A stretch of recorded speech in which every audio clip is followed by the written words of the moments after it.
It was a cold, moonless night when a group of urban explorers, led by Sam, decided to venture into the abandoned psychiatric asylum on the outskirts of town. The building, shrouded in darkness and ivy, stood as a grim reminder of its dark past. In the 1950s, it had been shut down due to numerous reports of patient mistreatment and mysterious deaths, leaving behind a legacy of fear and intrigue. As they approached the massive iron gates, they could feel the chill in the air, a foreboding sign of the horrors that awaited them inside.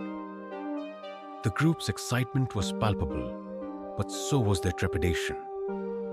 They had heard the stories, tales of disembodied voices, shadowy figures, and the lingering spirits of the tormented patients. With flashlights in hand, they pried open the rusty gates and stepped into the asylum's overgrown courtyard. The crunch of their footsteps on the gravel path echoed ominously. The main entrance loomed ahead, its doors ajar as if inviting them to uncover its secrets. Inside, the air was thick with the smell of mold and decay. The corridors were lined with peeling wallpaper and broken tiles, each step stirring up clouds of dust. As they made their way through the labyrinthine hallways, they couldn't shake the feeling of being watched. The first sign of the paranormal came when they reached the old patient rooms. The temperature dropped suddenly, and they could see their breath in the air. Disembodied whispers echoed through the halls. Unintelligible but haunting, Sam's flashlight flickered, casting eerie shadows on the walls. "Did you hear that?" whispered Mia, one of the explorers, her voice trembling. The others nodded, their faces pale with fear. They pressed on, determined to uncover the truth. As they descended into the basement, the source of the whispers grew louder.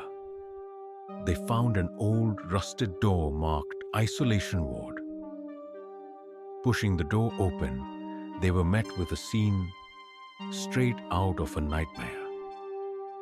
The walls were covered in scratch marks and old, tattered restraints hung from the walls. The room was filled with an overwhelming sense of despair. Suddenly, a shadowy figure darted past them, disappearing into the darkness. Panic set in, but curiosity drove them forward. They found a hidden journal belonging to one of the nurses. The entries detailed the horrific treatment of patients, torture, neglect, and experiments that bordered on madness.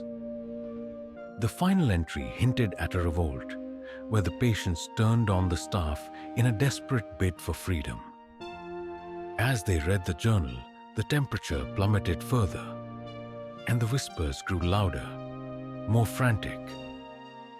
The shadowy figures began to materialize, their faces twisted in agony. The group realized they were not alone. The spirits of the patients were still trapped, seeking justice for the horrors they endured. Suddenly, the building shook, and the lights went out completely.